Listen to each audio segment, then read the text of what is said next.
Boa noite a todos. Tudo bem com vocês? Vamos dar continuidade aos nossos estudos das profecias do livro de Daniel. Vamos diretamente ao texto? Vamos a Daniel, capítulo 7.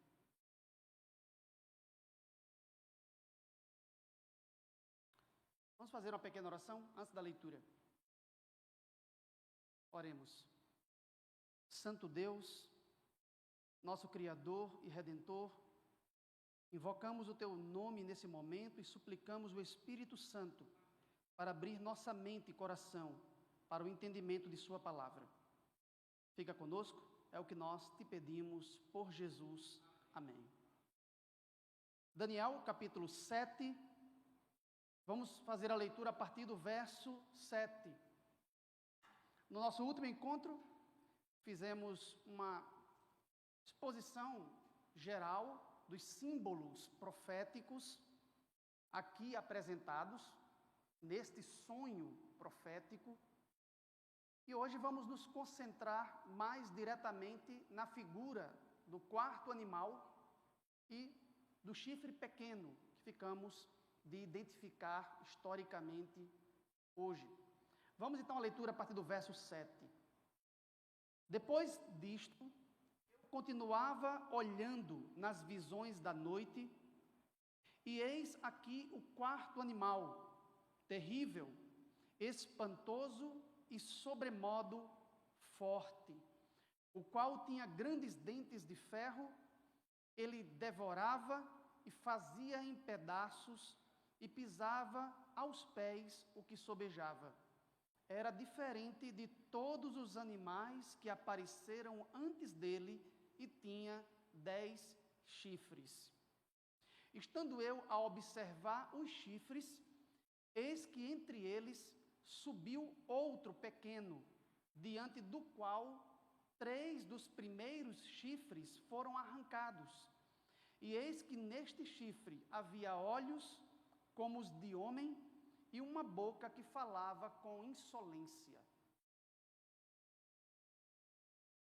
No nosso último encontro, falamos sobre essas figuras teriomórficas, estas figuras zoomórficas que aparecem aqui, que foram descritas aqui neste capítulo.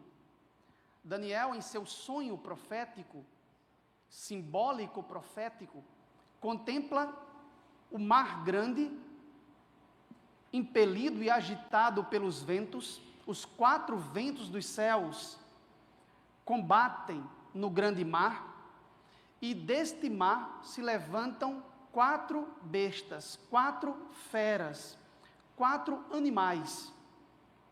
O primeiro era semelhante a um leão, mas tinha asas como de águia sobre as costas. O segundo era semelhante a um urso, meio que desproporcional, assimétrico, equilibrando-se sob um dos lados, com 3 costelas na boca. O terceiro era semelhante a um leopardo, com 4 cabeças e asas de ave sobre as costas. E aqui acabamos de ler a descrição da 4ª fera, do 4º animal que se levanta das águas. Vimos no nosso último encontro que estes são símbolos que apontam para realidades históricas, para entidades geopolíticas, representam sistemas de poder. Os animais aqui descritos, essas feras híbridas e anômalas, representam entidades geopolíticas, sistemas político-eclesiásticos, sistemas ideológicos opressores. Representam sistemas de poder que blasfemam o nome do Altíssimo e oprimem o seu povo sobre a terra em sua trajetória no transcorrer da história. Vimos que o primeiro, semelhante a um leão, representa o Império Neobabilônico, o Império Babilônico sob o controle da dinastia dos caldeus. O império que estava no topo, no pináculo do poder, nos dias do profeta Daniel.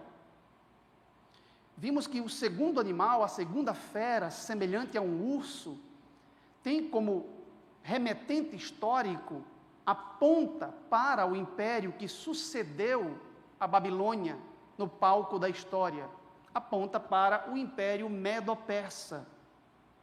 E vimos que o terceiro animal, o leopardo tetracéfalo, representa o império greco-macedônico, tanto em sua fase unificada, a partir de Filipe II, rei da Macedônia, e seu filho Alexandre Magno, como em sua fase dividida.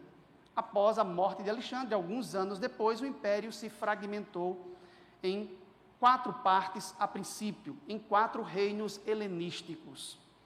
E vimos também que a quarta fera, o quarto animal, representa Roma em todas as suas fases políticas, como monarquia, república e império.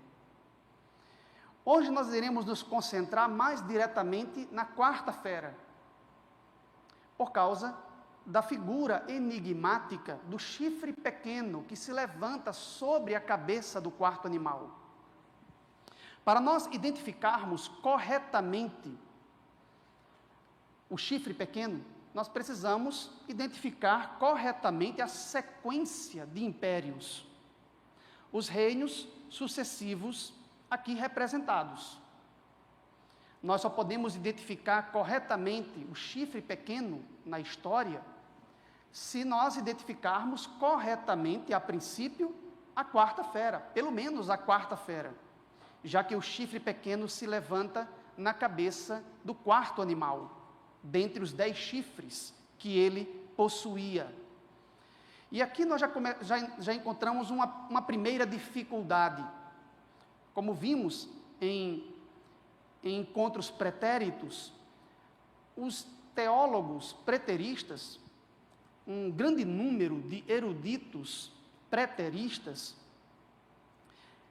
veem essa sequência de forma distinta. Eles entendem que o leão representa o império neobabilônico, mas quando chega na segunda fera, eles entendem como representando a Média, e não o império medo-persa, não a coalizão desses poderes, a Média associada à Pérsia. Eles entendem que o segundo animal, representado aqui pelo urso, com 3 costelas na boca, aponta para o império medo. E a terceira fera, segundo eles, o leopardo tetracéfalo, é que representa a Pérsia. Portanto, o quarto animal, na sequência preterista, seria não o Império Romano, mas o Império Grego, o Império Greco-Macedônico. Então, do ponto de vista desta sequência, defendida por muitos eruditos preteristas, a quarta fera é identificada com o Império Grego, com o Império Greco-Macedônico. Não há espaço dentro desta profecia para Roma. Roma não seria o foco desta profecia, porque a última fera representa o Império Greco-Macedônico. Eruditos críticos, teólogos liberais, que utilizam a metodologia crítica de interpretação das Escrituras, em geral, acompanham esta sequência, essa forma de interpretação. Eles entendem que o autor do livro de Daniel vivia no período de dominação grega, no período dos Macabeus, na era dos Macabeus. Segundo essa hipótese macabeia, o autor do livro vivia como um judeu durante o período de dominação de um reino helenístico, de um reino grego, sobre a Palestina. Nesse caso, o rei identificado como governando nesta época e oprimindo os judeus é a figura de Antíoco IV Epifânio, o 8º rei da linhagem seleucida. Este rei sírio estaria governando a Palestina nos dias do escritor do livro. Então, da perspectiva desses teólogos liberais, não há verdadeiramente profecia preditiva no livro. O autor já vivia no período de dominação grega, que, segundo eles, é representado aqui pelo quarto e último animal na sequência. O autor não está olhando em direção ao futuro, o autor não está prevendo o futuro distante. Não há profecia preditiva genuína dentro do livro. O autor já vivia nos dias da dominação grega e ele identifica este poder como sendo o último representado na profecia.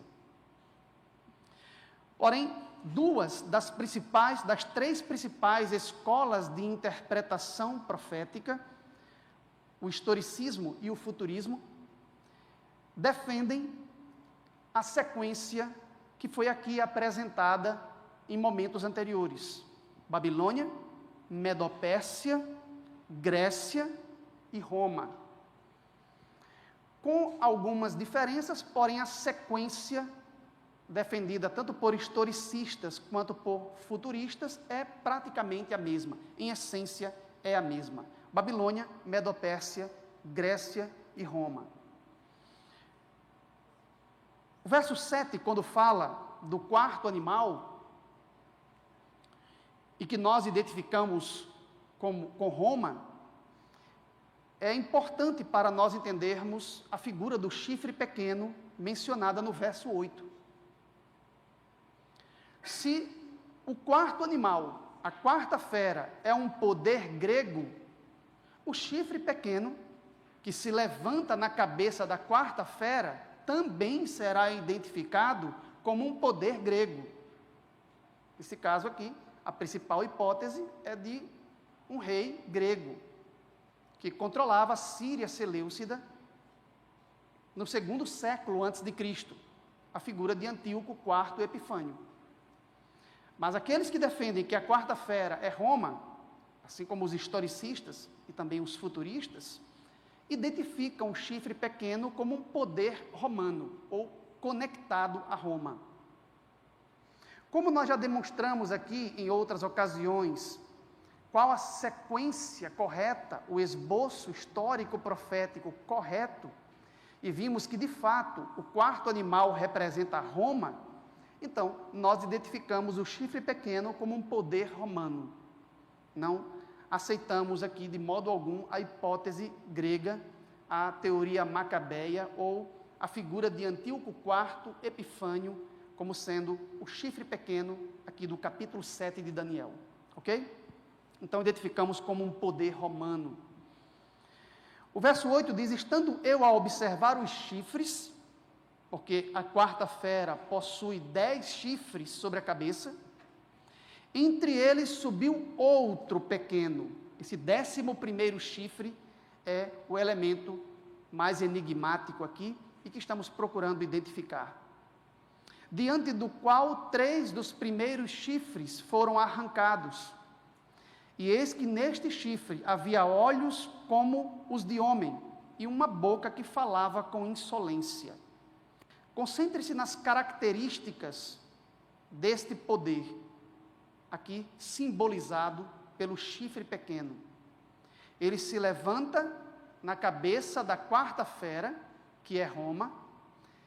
Posteriormente à ascensão dos 10 chifres, ele se levanta entre os 10 já estavam ali, arranca 3 dos chifres predecessores de diante de si, possui olhos como os de homem e uma boca que fala blasfêmia. A partir do verso 9, nós encontramos a cena do tribunal celeste, e quando vamos para a porção do capítulo reservada para a interpretação dos símbolos, quando o anjo intérprete decodifica alguns dos símbolos da profecia, nós encontramos o seguinte comentário. Veja o verso 17. Estes grandes animais, que são quatro reis que se levantarão da terra, mas os santos do Altíssimo receberão o reino e o possuirão para todo o sempre, de eternidade em eternidade. Veja que em 2 versículos, de modo rápido e sucinto, o anjo intérprete decodifica os elementos principais da visão. Porém, o profeta Daniel não se sentiu satisfeito com esta explicação tão sintética dada pelo mensageiro celestial. E ele questiona, ele interage, ele pergunta ao anjo intérprete. Veja o verso 19. Então tive desejo de conhecer a verdade a respeito do 4º animal, que era diferente de todos os outros, muito terrível, cujos dentes eram de ferro, cujas unhas eram de bronze, que devorava, fazia em pedaços e pisava aos pés o que sobejava. Veja que Daniel questiona o anjo intérprete, o mensageiro celestial, no tocante ao 4º animal, no tocante à 4ª besta.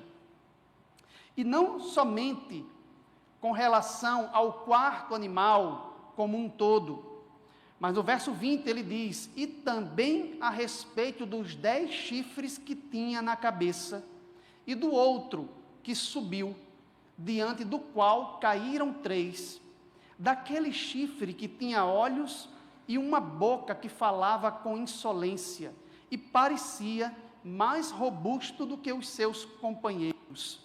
Eu olhava, e eis que o chifre fazia guerra contra os santos, e prevalecia contra eles, até que veio o ancião de dias, a cena do juízo celestial, que começa lá no verso 9, né?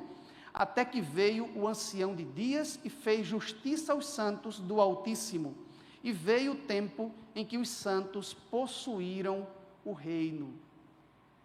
Tudo isso aqui é o questionamento feito pelo profeta ao anjo intérprete.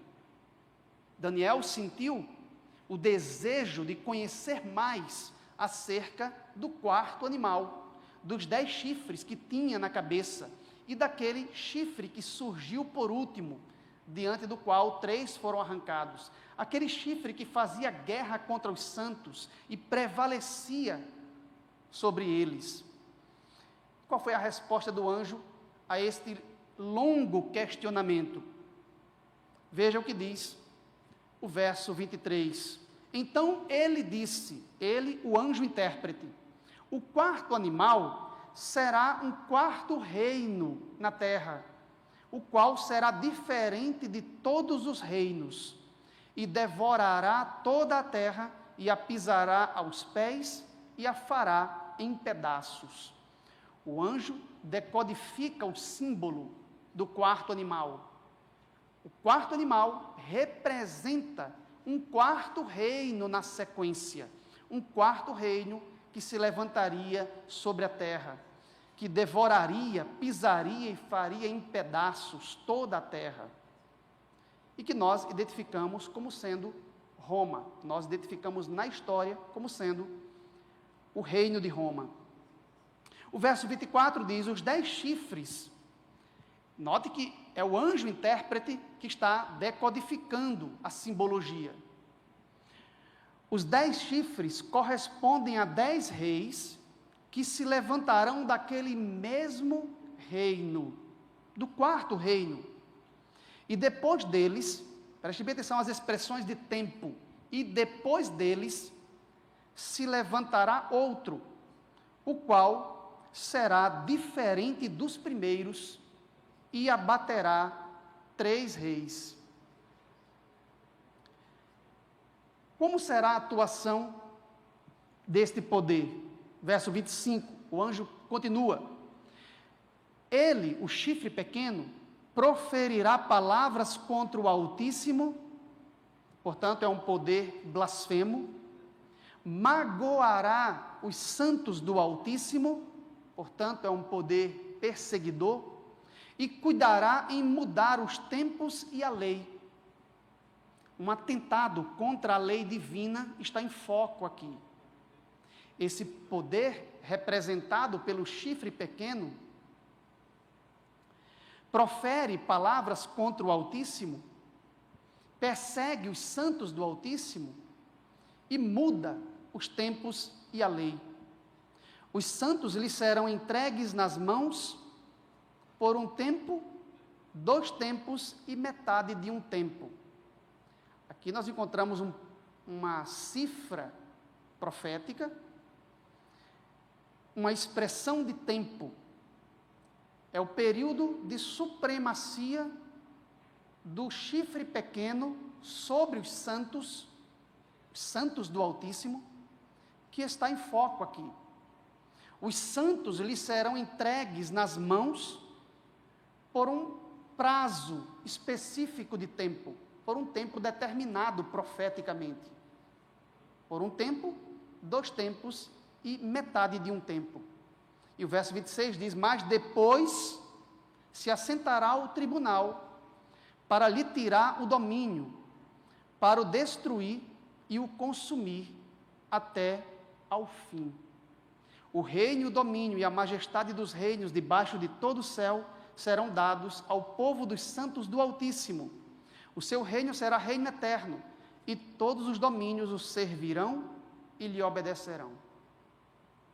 Daqui a pouco falaremos mais sobre esse período de tempo, de 1 tempo, 2 tempos e metade de um tempo, essa forma enigmática de descrever o período de supremacia do chifre pequeno sobre os santos.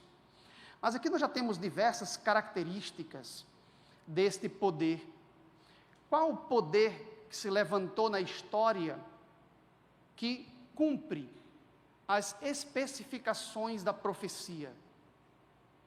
Qual a entidade político-eclesiástica que se levantou na história com estas características aqui profetizadas? Quais são as principais características deste poder do chifre pequeno aqui mencionado? Vamos mencionar algumas características, os irmãos estiverem tomando nota. A primeira característica, ele surge na cabeça do 4º animal, que é Roma. Logo, é um poder essencialmente romano. É um poder que tem raízes romanas. O chifre pequeno é uma entidade romana. Ele brota na cabeça do 4º animal, que é Roma. Segunda característica, ele surgiu depois que os 10 chifres se levantaram e atua contemporâneo a eles. Quando ele se levanta, os 10 chifres já estavam atuando. Lembre-se que os 10 chifres na cabeça da 4ª fera representa uma fase da história de Roma em que ela se encontra fragmentada politicamente. Roma está dividida. E aí os irmãos podem traçar um paralelo com os pés e os dedos da estátua do sonho do rei Nabucodonosor II, lá do capítulo 2 do livro de Daniel. Aqui nós temos 2 fases de Roma sendo representadas. A fera, a 4ª fera, representa a fase coesa, unificada de Roma. E os 10 chifres na cabeça do animal representam a sua fase dividida. Algo muito semelhante ao que encontramos no capítulo 2. As pernas de ferro representam a fase coesa, unificada do poderio romano, enquanto que os pés e os artelhos, em parte de ferro e em parte de barro, representam a fase, o período fragmentado da história de Roma. E vimos no nosso último encontro que Roma foi dividida pelas invasões bárbaras germânicas, ali por volta do ano 391 depois de Cristo até o ano 476 depois de Cristo.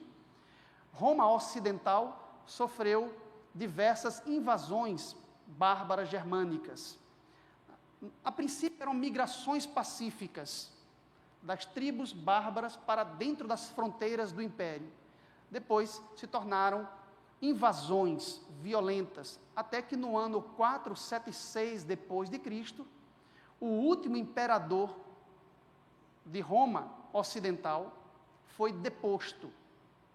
Rômulo Augusto foi destronado e a porção ocidental do Império Romano foi dividida em 10 reinos bárbaros. Os vândalos, os érulos, os ostrogodos, visigodos, suevos, burgúndios, alamanos, anglo-saxões, francos, lombardos, essas potências que, mais tarde, nos tempos modernos, se centralizaram e deram origem aos estados nacionais, às monarquias nacionais, que posteriormente configuraram o mapa geopolítico da Europa contemporânea, da Europa atual. Então, ocorreu sim na história uma fase coesa de Roma e uma fase fragmentada, um reino dividido, como se declara expressamente no capítulo 2, ali quando Daniel interpreta o sonho do rei Nabucodonosor. Aqui nós temos a quarta-feira, que representa Roma, mantendo um paralelo simétrico com as pernas de ferro da estátua do capítulo 2, e temos os 10 chifres sobre a sua cabeça, mantendo um paralelo simétrico com os pés e os dedos em parte de ferro e em parte de barro da estátua do capítulo 2. Então nós temos aqui representadas tanto a fase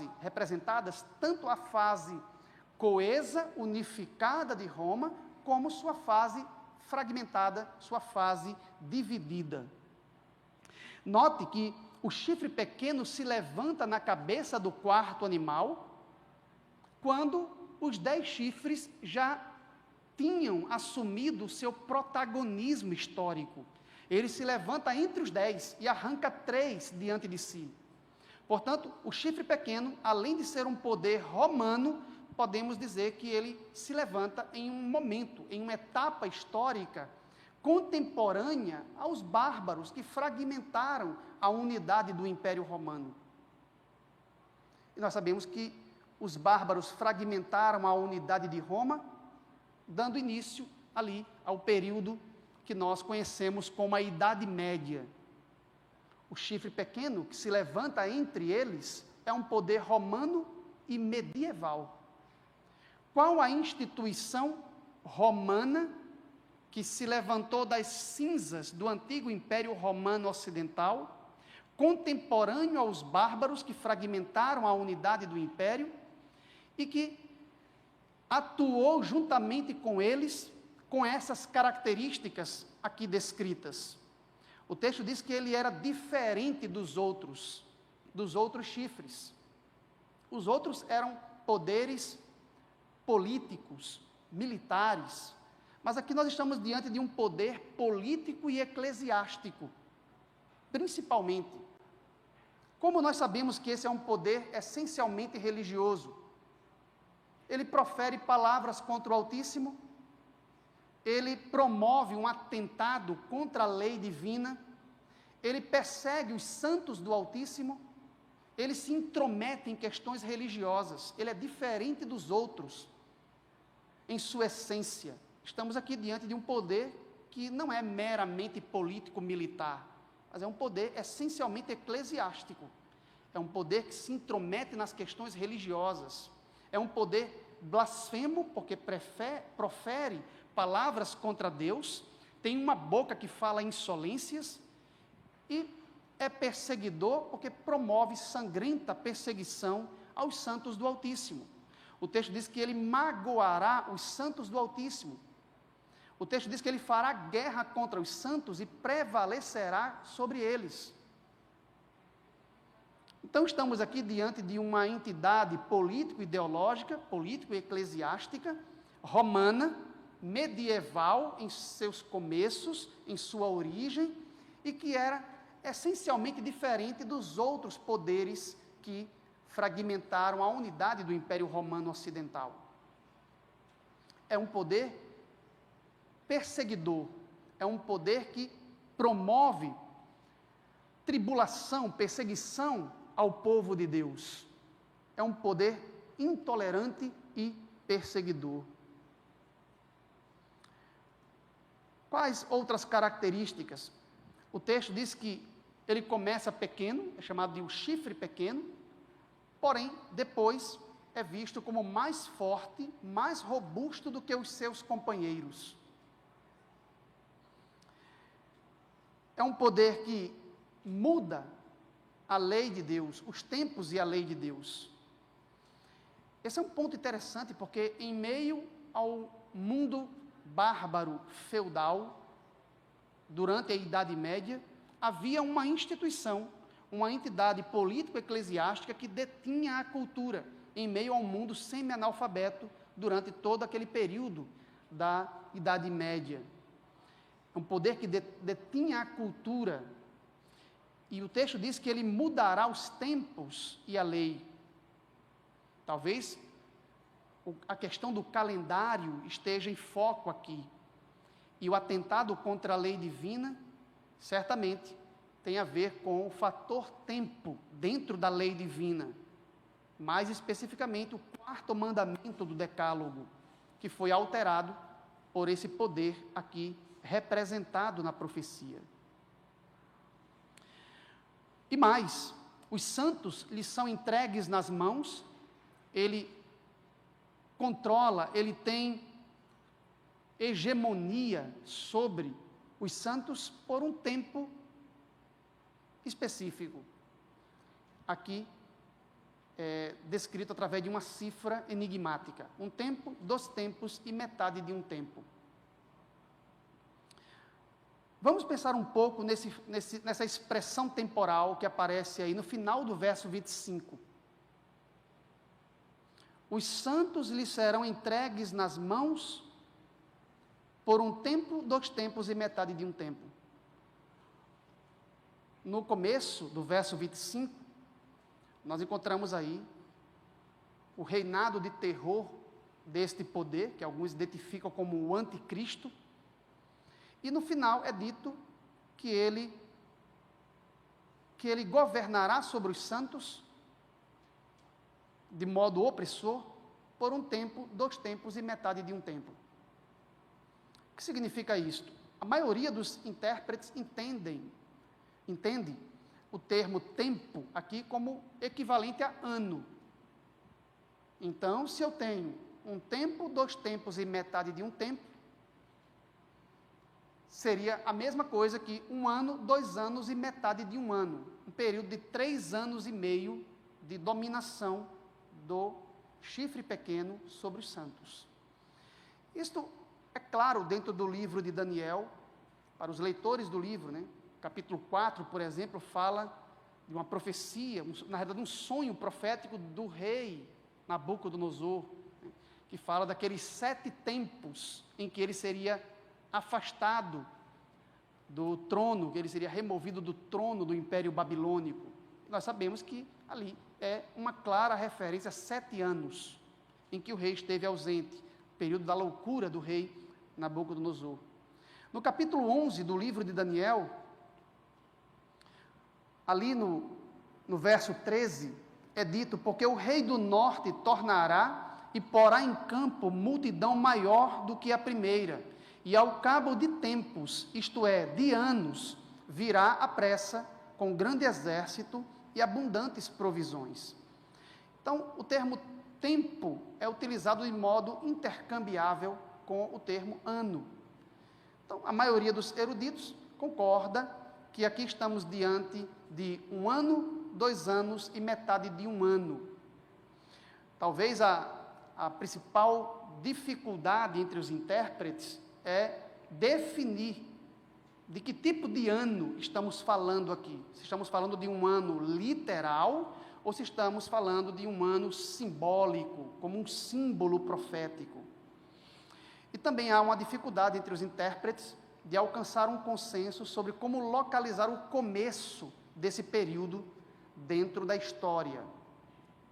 Para nós entendermos bem essa questão, nós precisamos ir a outras partes da Escritura e ver como a Bíblia lida com este período de tempo. Você sabe onde se encontra essa expressão uma outra vez na Escritura? Um tempo, 2 tempos e metade de um tempo. Aqui em Daniel 7, 25, um tempo, 2 tempos e metade de um tempo é o período de supremacia do chifre pequeno sobre os santos. Os santos lhes serão entregues nas mãos por um tempo, 2 tempos e metade de um tempo. Portanto, nós estamos aqui diante do reinado de terror do chifre pequeno, sua opressão sobre os santos do Altíssimo. É um período de provação para os santos. Os santos são entregues nas mãos deste poder blasfemo e perseguidor. Dentro do livro de Daniel, essa expressão de tempo só aparece mais uma vez, no capítulo 12 do livro, no final do livro. Vamos até lá e vamos ver como a expressão é utilizada. Daniel, capítulo 12, verso 7.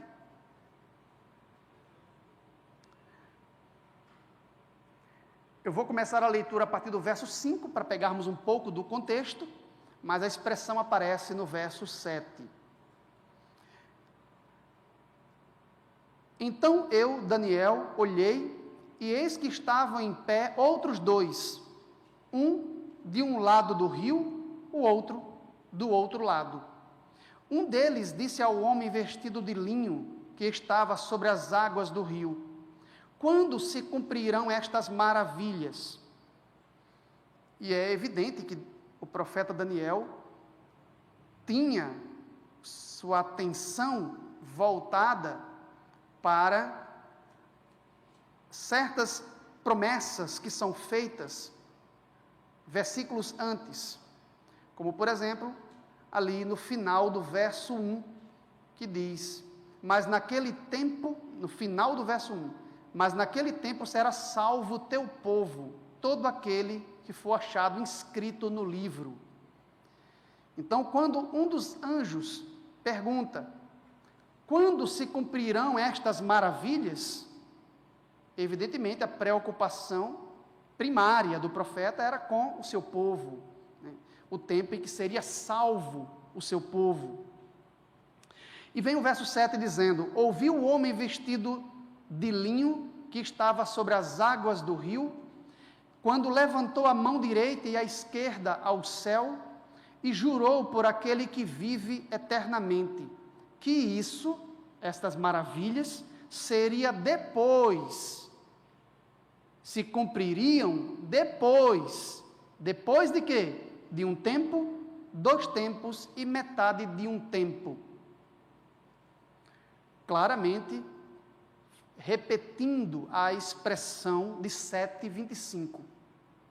Lá em 7:25, os santos são entregues nas mãos do chifre pequeno por um tempo, 2 tempos e metade de um tempo.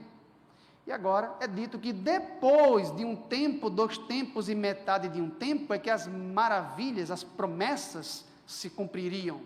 Primeiro viria todo esse período de opressão. Aí alguém poderia questionar: mas como nós sabemos que aqui no capítulo 12 a expressão se refere exatamente a esse período de opressão do povo de Deus, como no capítulo 7? É só continuar a leitura do texto. E quando se acabar a destruição do poder do povo santo, estas coisas todas se cumprirão. Quando estas coisas se cumprirão? Quando se cumprirão estas maravilhas? Depois de um tempo, 2 tempos e metade de um tempo. Ou seja, depois que acabar a destruição do poder do povo santo. Então, um tempo, 2 tempos e metade de um tempo é um período de prova para o povo de Deus. É o período em que o chifre pequeno irá oprimir os santos do Altíssimo. É o período em que o poder do povo santo será destruído. Note que se trata exatamente da mesma coisa. Não somente a expressão temporal, a cifra temporal é a mesma, como o tema é o mesmo. O período de um tempo, 2 tempos e metade de um tempo é destinado à provação do povo de Deus. O povo de Deus terá sua força, o seu poder e vitalidade destruídos pela atuação deste poder blasfemo e perseguidor, representado no capítulo 7 pela figura, o símbolo do chifre pequeno. Porém, não há, dentro do livro de Daniel, mais informações acerca deste ponto. E os intérpretes ficam a indagar o que mais poderíamos saber sobre este período, como localizá-lo na história. E aí, nós devemos ir ao livro do Apocalipse, porque no livro do Apocalipse, a expressão tempo, aqui mencionada 2 vezes no livro de Daniel, 7:25 e 12, verso 7, é novamente utilizada por João, o vidente, lá em Apocalipse, capítulo 12. Abra sua Bíblia, vamos ao livro do Apocalipse, Apocalipse, capítulo 12. Vamos ver se podemos aprender mais sobre esse período de tempo profético. Apocalipse, capítulo 12, verso 13 e 14.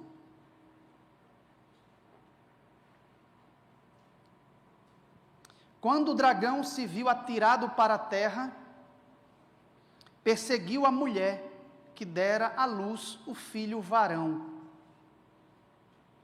Lembre-se das informações que nós já temos aqui com relação ao capítulo 12 de Apocalipse. Aqui estamos falando de um período da história posterior à morte, ressurreição e ascensão do Senhor Jesus Cristo. Aqui se fala de um momento da era cristã posterior à ascensão de Jesus Cristo. A mulher aqui, que representa o povo de Deus, já tinha dado à luz ao filho varão, que há de reger as nações com o cetro de ferro no futuro. O verso 13 diz: quando o dragão se viu atirado para a terra, perseguiu a mulher que dera à luz o filho varão. E foram dadas à mulher as 2 asas da grande águia, para que voasse até ao deserto, ao seu lugar, aí onde é sustentada, presumivelmente por Deus, durante quanto tempo? 1 tempo, tempos e metade de 1 tempo, fora da vista da serpente. Lembre-se que o versículo 13 e 14 mantém um paralelo com o verso 6, já que do verso 7, quando fala da guerra no céu, até o final do verso 12, temos um parêntese, não é isso? Então, o verso 13 e 14 mantém um paralelo com o verso 6. O que é que diz lá no verso 6? A última linha do verso 5 diz que o filho varão foi arrebatado para o trono de Deus. Portanto, estamos aqui numa etapa posterior à morte, ressurreição e ascensão. Aí o verso 6 diz: e a mulher, porém, fugiu para o deserto. Aqui não é dito o motivo pelo qual a mulher fugiu para o deserto, mas essa informação é suprida lá no verso 13 e 14, porque o dragão, uma vez atirado para a terra, perseguiu a mulher que dera à luz o filho varão. O verso 6 continua dizendo: onde lhe havia Deus preparado lugar para que nele a sustentem durante 1260 dias. Compare você mesmo o verso 6 com o verso 14.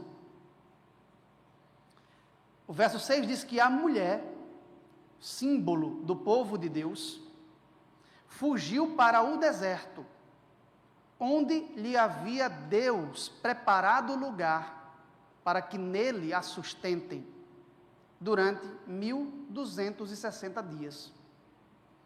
O verso 14 diz que foram dadas à mulher as asas da grande águia, um eco de Êxodo capítulo 19, os primeiros versos, quando Deus fala que com asas de águia libertou Israel do Egito e trouxe até o deserto, a encosta do Monte Sinai, para a aliança sinaítica, para o pacto do Sinai. O verso 14 de Apocalipse 12 diz que foram dadas à mulher as 2 asas da grande águia para que voasse até o deserto, onde é sustentada durante um tempo, tempos e metade de um tempo, fora da vista da serpente. Ou seja, o que se passa aqui no verso 14 é exatamente a mesma coisa que se passa no verso 6. Porque a ideia foi aqui interrompida por um parêntese, que vai do verso 7 até o final do verso 12. Mas no verso 13 e 14 ele retoma o que ele tinha deixado lá no verso 6. Então nós podemos dizer, e nesse ponto a maioria dos intérpretes concorda, que um tempo, 2 tempos e metade de um tempo, o período em que a mulher foi sustentada por Deus no deserto, equivale a 1260 dias, mencionados no verso 6. Ou seja, o mesmo período de tempo em que a mulher foi sustentada por Deus no deserto. Agora, como eu posso transformar um tempo, 2 tempos e metade de um tempo, que já vimos que é o mesmo que 1 ano, 2 anos e metade de 1 ano, em 1260 dias? É claro que neste caso, João não está interpretando ano aqui como um ano de calendário, como um ano solar egípcio, ou como o ano lunisolar judaico. Porque nós não teríamos, em 3 anos e meio, 1260 dias. Ele não vê ano aqui como um período de 365 dias e aproximadamente 6 horas, como o ano trópico solar. Ele não vê o ano aqui como um período de tempo 10 ou 11 dias menos do que o ano trópico solar, como no ano lunisolar. Ele não vê ano aqui nem no sentido calendárico, nem no sentido astronômico. Na realidade, João, sob inspiração divina, está interpretando o período-tempo de Daniel 7:25 e 12, verso 7, como contendo 1260 dias. O que alguns estudiosos chamam de ano profético. Você não vai encontrar em nenhuma civilização da antiguidade ou do presente um ano com a mesma quantidade de dias que João apresentou aqui. Na verdade, João está sob inspiração, falando de um ano que tem 12 meses, cada um deles com 30 dias perfeitos, um período completo constituído de 360 dias. Nenhum povo da antiguidade tinha um calendário, um ano calendárico de 360 dias, constituído de 12 meses, cada um com 30 dias exatos. Os meses em Israel começavam com a observação empírica do primeiro crescente lunar, no horário do pôr do sol. Então, como o mês era contado com base na observação da lua nova eclesiástica, não a lua nova astronômica, que é invisível, mas aquele primeiro risquinho da lua que aparece, o primeiro filete do crescente lunar, os meses poderiam ter 29 ou 30 dias. Alguns meses tinham 29, outros meses tinham 30 dias.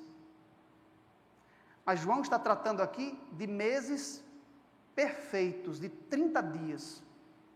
12 vezes 30, 360. Então, o ano aqui teria 360 dias. E 2 anos, o dobro, 720. E metade de um ano, 180. Então, somando tudo isso, nós temos 1260 dias. No capítulo 13, João vai usar uma outra expressão para se referir ao mesmo período de tempo. No capítulo 13, ele fala de 42 meses. Se cada mês tem 30 dias, 42 meses, 1.260 dias. Então, João está pensando em um mês esquemático, aqui que nós chamamos profético, de 30 dias perfeito. 12 meses no ano. Em Israel, os anos poderiam ter 12 ou até 13 meses. Havia um mês intercalar em alguns momentos da história de Israel. Mas João aqui não está pensando em termos realísticos. Sob inspiração, ele está tratando aqui de um ano esquemático profético, que não existia em nenhum lugar, que não existiu em nenhuma civilização da antiguidade. Ele está pensando aqui em um ano de 12 meses, cada um de 30 dias, um ano com 360 dias. Portanto, um ano, 2 anos e metade de um ano contém 1.260 dias. Esse é um ponto interessante, porque Daniel não diz quantos dias há naquele período. Ele apenas fala que o chifre pequeno persegue os santos por um tempo, 2 tempos e metade de um tempo. É João, no Apocalipse, que diz que isto aí equivale a 1.260 dias. Isto quer dizer que, sem a revelação dada a João no Apocalipse, nós nunca saberíamos de que tipo de ano Daniel estava falando. Sem a chave dada por João para decifrar o período de tempo da atuação do chifre pequeno sobre os santos. E esse é um ponto interessante, porque se João está tratando aqui do mesmo tema, da mesma entidade histórica e do mesmo período que Daniel, então João está colocando isto na era cristã, para um momento posterior à morte e ascensão de Jesus Cristo. Isso não se harmoniza com o esquema profético de alguns preteristas que entendem o período de um tempo, 2 tempos e metade de um tempo do chifre pequeno, lá se cumprindo lá no 2º século antes de Cristo, com Antíoco IV Epifânio, que oprimiu os judeus e profanou o templo de Jerusalém por 3 anos, segundo a leitura do 1º capítulo de 1 Macabeus. João está usando a mesma expressão temporal que Daniel, mas está localizando o começo desse período em um momento, em uma etapa histórica posterior à morte e à ascensão de Jesus Cristo. Depois que o filho da mulher é levado para o trono de Deus, é arrebatado para o trono de Deus, e Satanás é destronado, derrubado, lançado por terra, ele começa a perseguir a mulher. E aí a mulher é protegida por Deus no deserto, por um tempo, 2 tempos e metade de um tempo. Na realidade, estamos aqui diante do mesmo período de tempo e estamos aqui tratando do mesmo tema. João está, na realidade, interpretando para nós o que se encontra lá no livro de Daniel. Se for assim, então, Daniel não estava falando do período de atuação de Antíoco IV Epifânio ao perseguir os judeus e profanar o templo de Jerusalém, lá no 2º século antes de Cristo, que desencadeou a Revolução Macabeia. Na realidade, Daniel estava falando de algo que ocorreria na história cristã, na era cristã, depois da morte e ascensão de Jesus Cristo. Vamos mais, porque João não trata desse período de tempo apenas aqui no capítulo 12. Veja que no capítulo 12 ele trata 2 vezes, para se referir ao mesmo acontecimento. O que ocorre nesse período de um tempo, 2 tempos e metade de um tempo, que segundo João equivale a 1.260 dias? Ocorre que a mulher, o povo de Deus, está no deserto, em uma condição de isolamento e sob a proteção divina. Claro que estamos falando aqui do mesmo período de opressão que o chifre pequeno promove, descrito lá em Daniel 7:25, ok? Mesmo que o chifre pequeno oprima os santos, Deus protege o seu povo miraculosamente. A mesma ideia aparece em Apocalipse, capítulo 13, quando fala da besta que se levanta do mar. E o interessante é que esta besta, descrita aqui no capítulo 13, é na realidade uma soma das 4 bestas daniélicas, das 4 feras que aparecem no capítulo 7 de Daniel. Veja comigo, 13, verso 1. Vi emergir do mar, preste bem atenção às semelhanças, de onde se levantaram as 4 bestas que Daniel viu em seu sonho. Do mar, não é isso? Agora,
são o símbolo da besta.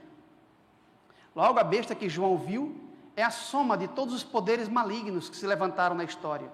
O que Daniel descreveu como animais separados e distintos, João descreve como um somatório de todas essas forças. A besta que João viu engloba em sua configuração o leão babilônico, o urso medo-persa, o leopardo greco-macedônico, o monstro indescritível romano com 10 chifres na cabeça. Esses elementos fazem parte da configuração do corpo da besta que João contemplou emergindo do mar.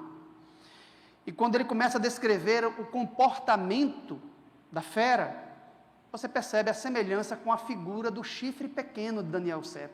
Veja comigo, à medida que ele prossegue dizendo: e deu-lhe o dragão seu poder, seu trono e grande autoridade. Então vi uma de suas cabeças ferida de morte, mas a ferida mortal foi curada, e toda a terra se maravilhou seguindo a besta. E adoraram o dragão, porque deu a sua autoridade à besta. Também adoraram a besta, dizendo: quem é semelhante à besta? Quem pode pelejar contra ela? Veja agora o verso 5. E foi-lhe dada uma boca que proferia arrogâncias e blasfêmias, e a autoridade para agir 42 meses. A besta que João viu recebe uma boca que profere arrogâncias e blasfêmias. Isso lembra, né, Daniel 7, a figura do chifre pequeno, que tinha olhos como de homem e uma boca que falava com insolência. E a besta também recebe autoridade para agir 42 meses, 1260 dias, que é o mesmo que um tempo, 2 tempos e metade de um tempo, período de supremacia do chifre pequeno de Daniel sobre os santos. E o verso 6 diz: abriu a sua boca em blasfêmias contra Deus, para lhe difamar o nome, difamar o tabernáculo, a saber, os que habitam no céu. Foi-lhe dado também que pelejasse contra os santos e os vencesse. Lembra ou não lembra a carreira político-ideológica do chifre pequeno? Aí é dito que ele faz guerra contra os santos e os vence. Aqui é dito que ele peleja contra os santos e os vence. Então, nós temos aqui praticamente os mesmos símbolos que aparecem em Daniel 7. Daniel 7 é o transfundo literário de Apocalipse 13. É impossível entender Apocalipse 13 adequadamente sem compreender previamente Daniel capítulo 7. E aí o período de tempo aqui de atuação da besta é de 42 meses contra os santos. Lá em Daniel 7 é a atuação do chifre pequeno contra os santos, que dura o mesmo período de tempo, só que descrito de modo diferente. Um tempo, 2 tempos e metade de um tempo. Mas equivale à mesma coisa. Equivale aos 42 meses. Quando nós vamos para o capítulo 11, voltando um pouquinho aqui, né, de Apocalipse, João menciona esse período de tempo ainda 2 vezes. Note que no capítulo 12, ele fala 2 vezes desse período de tempo. Lá no verso 6 e no verso 14. No capítulo 13 de Apocalipse, que acabamos de ver, no verso 5, ele menciona novamente, como 42 meses de atuação da besta contra os santos. Quando vamos para o capítulo 11, ele menciona mais 2 vezes esse período de tempo. Ao todo, quantas vezes? 5 vezes. E 2 em Daniel. Esse período de tempo aparece 7 vezes na Bíblia. Veja as 2 vezes em que ocorrem no capítulo 11. 11, verso 1. Foi-me dado um caniço semelhante a uma vara, e também me foi dito, dispõe-te e mede o santuário de Deus, o seu altar e os que nele adoram. Mas deixa de parte o átrio exterior do santuário, e não o meças. Por quê? Porque ele foi dado aos gentios, aos pagãos. Estes, por 42 meses, calcarão aos pés a cidade santa. Então, note que os mesmos temas estão sendo evocados aqui. João não está utilizando apenas a mesma expressão temporal, ou um equivalente. Os mesmos temas estão em foco aqui. Agora, a cidade santa, sua contraparte terrestre, representada pelo povo de Deus na terra, é pisada a pés pelos pagãos. Por quanto tempo? 42 meses. Dizer que o chifre pequeno, um poder blasfemo e perseguidor, oprime os santos, magoa e persegue os santos do Altíssimo por 1 tempo, 2 tempos e metade de um tempo, é a mesma coisa que dizer que o poder do povo santo é destruído por 1 tempo, 2 tempos e metade de um tempo. E é exatamente a mesma coisa que dizer que o povo de Deus, representado pela mulher em Apocalipse 12, está em estado de isolamento no deserto, sendo protegida por Deus, para não desaparecer da face da terra, fora da vista da serpente, do dragão serpente. Que é o mesmo que dizer que a besta de 7 cabeças e 10 chifres oprime os santos e os vence por 42 meses. E é também o mesmo que dizer que os gentios, os pagãos, pisam a pés a cidade santa por 42 meses. É exatamente o mesmo tema, sob ângulos diferentes. O que acontece dentro desse período de tempo? Quer você o chame de 1 tempo, 2 tempos e metade de um tempo, 1260 dias ou 42 meses. O que ocorre é que o povo de Deus está sendo oprimido. Quer você represente o povo de Deus como a cidade santa que é pisada pelos gentios, ou a mulher que recebe asas de águia e voa para o deserto, para um estado de isolamento, para ser protegida por Deus, sustentada por Deus. Esse mesmo período de tempo está sendo apresentado nas Escrituras para descrever o período de supremacia desse poder blasfemo e perseguidor sobre os santos. Quer você chame esse poder de o chifre pequeno ou a besta apocalíptica. Os mesmos acontecimentos, dentro do mesmo recorte histórico, estão sendo aqui apresentados por ângulos diferentes, para que possamos entender o cumprimento, para encontrar o cumprimento correto na história.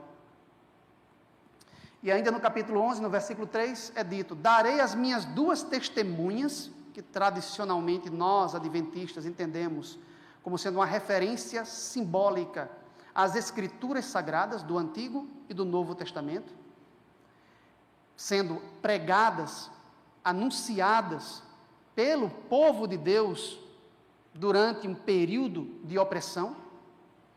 Darei as minhas 2 testemunhas que profetizem. Por quanto tempo? 1260 dias. em estado inusual, vestidas de pano de saco. É assim?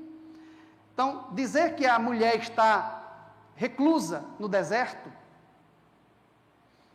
ou dizer que as duas testemunhas estão profetizando, mas vestidas de pano de saco, típica do luto, em estado de luto, é a mesma coisa, por ângulos diferentes.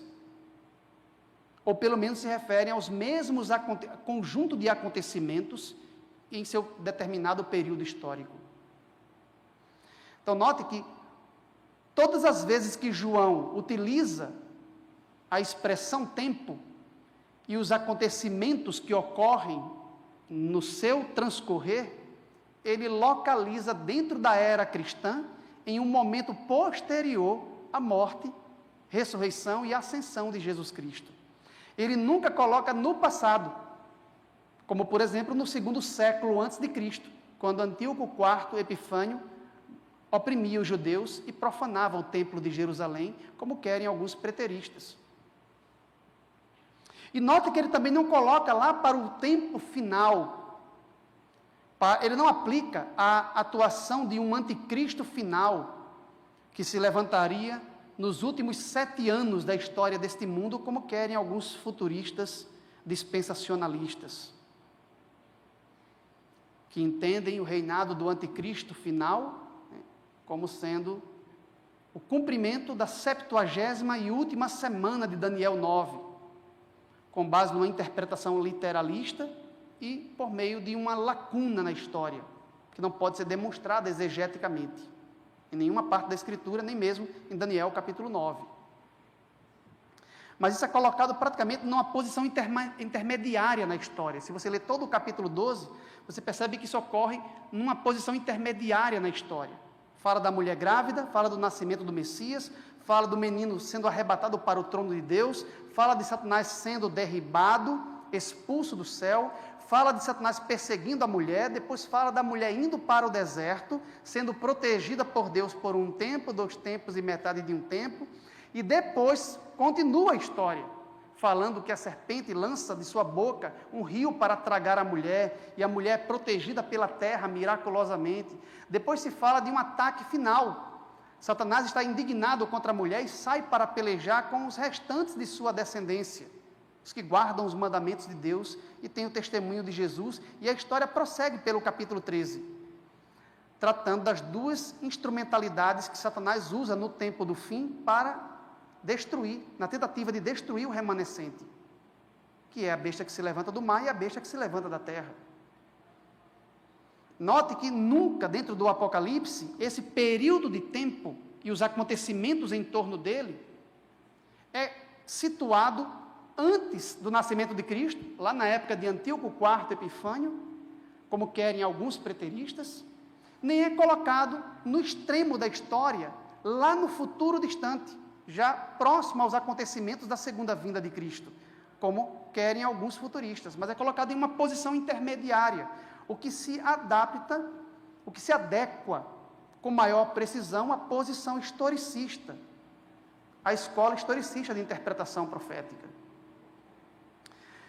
Então, podemos identificar agora, com mais recursos, com mais ingredientes, a figura do chifre pequeno de Daniel 7, com a qual começamos o estudo dessa noite. Que poder é aquele que se levanta das cinzas do antigo Império Romano Ocidental, num período em que Roma Ocidental já tinha sido dividida, fragmentada pelos bárbaros germânicos? Que entidade político-eclesiástica, blasfema e perseguidora se levanta de Roma, na Europa Ocidental, durante a Idade Média, e persegue os santos? E persegue por esse período de tempo, quer você o interprete literal ou simbolicamente.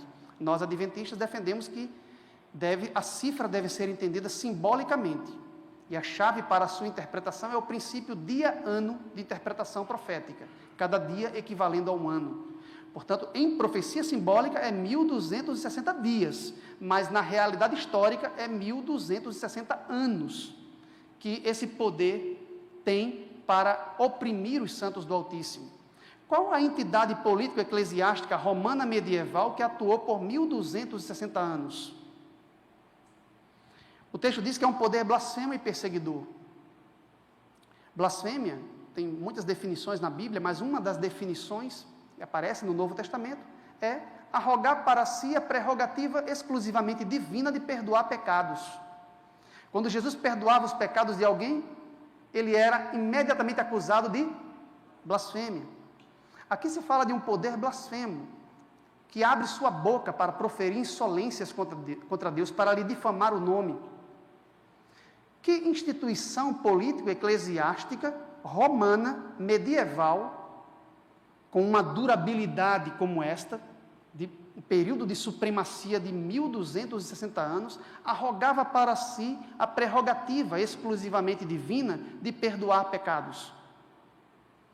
Que entidade perseguiu o povo de Deus porque não concordava com os seus dogmas? Que poder utilizou de instrumentos como a Inquisição, o Tribunal do Santo Ofício, as cruzadas religiosas, para magoar os santos do Altíssimo, para perseguir os santos do Altíssimo, para oprimi-los? Eu acho que, a esta altura, nós não precisamos fazer uma identificação direta, porque certamente os irmãos já alcançaram a conclusão e já sabem de que entidade estamos falando. Aqui nós estamos falando de Roma em sua fase eclesiástica. Roma papal está em foco aqui.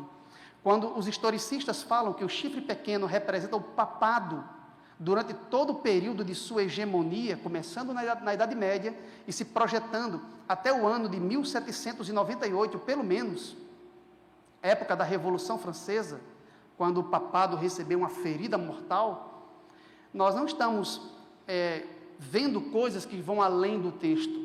Pelo contrário, esse era o pensamento defendido por muitos dos pais da igreja, era um pensamento defendido pelos reformadores protestantes do século XVI. Lutero, por exemplo, interpretava a figura do chifre pequeno e a besta apocalíptica como sendo o papado de seus dias.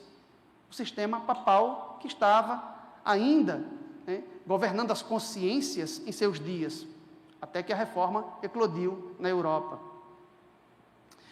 Então, nós ainda somos herdeiros desse pensamento dos reformadores do século XVI, que identificavam o papado como sendo a figura do anticristo, a figura do chifre pequeno, no capítulo 7 de Daniel, a figura da besta apocalíptica, em Apocalipse 13, e em outras passagens, como, por exemplo, a figura do homem do pecado, que o apóstolo Paulo descreve em 2 Tessalonicenses, capítulo 2.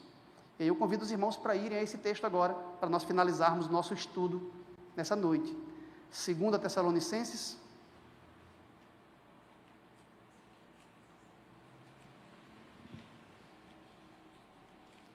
capítulo 2,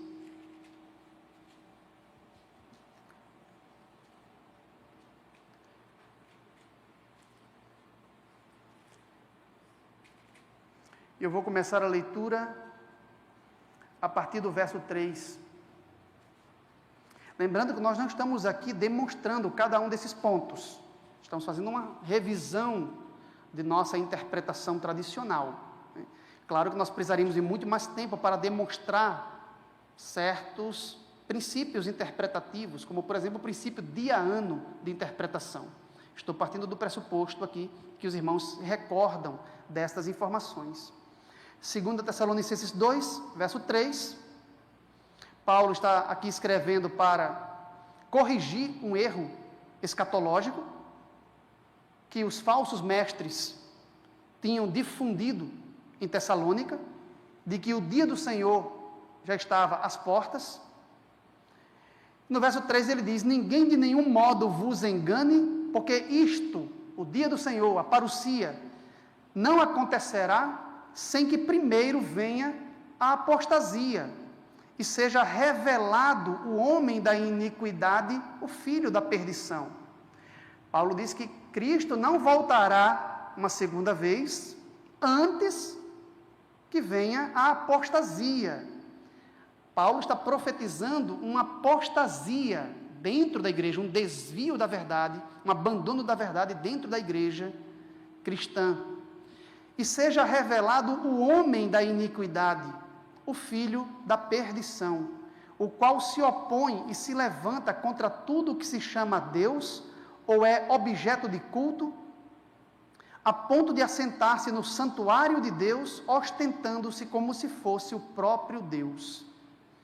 Não vos recordais de que ainda convosco eu costumava dizer-vos estas coisas? E agora sabeis o que o detém, para que ele seja revelado somente em ocasião própria.